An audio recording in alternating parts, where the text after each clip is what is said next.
आज आमच्या महिला कर्मचारी पाथर्डी नगर ड्यूटी करत असताना काही नालायक लोकांनी आमच्या एसटी वाहक कर्मचाऱ्यावर जो हल्ला केला, पहिला मी त्या हल्ल्याचा निषेध करतो। आणि या राज्याचे परिवहन मंत्री त्यांनी सुद्धा या गोष्टीकडे गांभीर्याने लक्ष घातलं पाहिजे।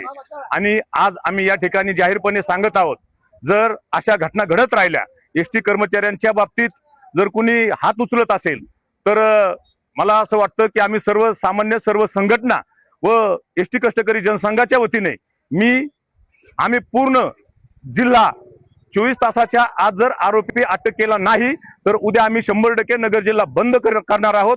आणि आदरणीय पीआय साहेबांना मी भेटलो, पीआय साहेबांशी चर्चा केली, डेप्युटी साहेबांना भेटलो, त्यांच्याबरोबरही मी चर्चा केली आणि त्यांना स्पष्टपणे मागणी केली की बाबा हे आरोपी 24 तासाच्या आतमध्ये अटक करावं। अशा महिलांच्या छेड काढून असे जर कृत्य या महाराष्ट्रात घडत असेल तर अगदी सन्माननीय उपमुख्यमंत्री लाडकी बहीण योजना आणि जर हा असा महिलांवर जर अन्याय होत असेल तर आम्ही कुणाकडे जात मागव हेच आम्हाला काही कळत नाही।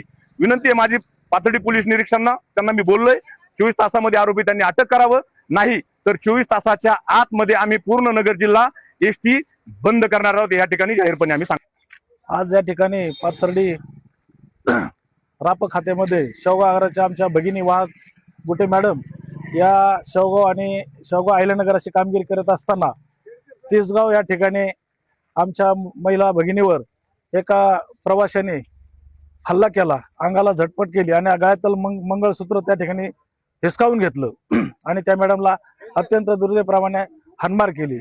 आज या ठिकाणी पाथर्डी पोलीस स्टेशनला मी आवाहन करतो की येत्या 24 तासात आरोपी अटक केला नाही तर पाथर्डी, शेवगाव आणि नगर जिल्हा कामगार संघटना असेल, कष्टकरी जनसंघ असेल आदी तर सर्व संघटनेच्या वतीने नगर जिल्हा पूर्णपणे बंद आम्ही या ठिकाणी करणार आहोत। आणि त्या भगिनीला न्याय मिळेपर्यंत आम्ही गप्प बसणार नाही, या ठिकाणी एवढं सांगतो।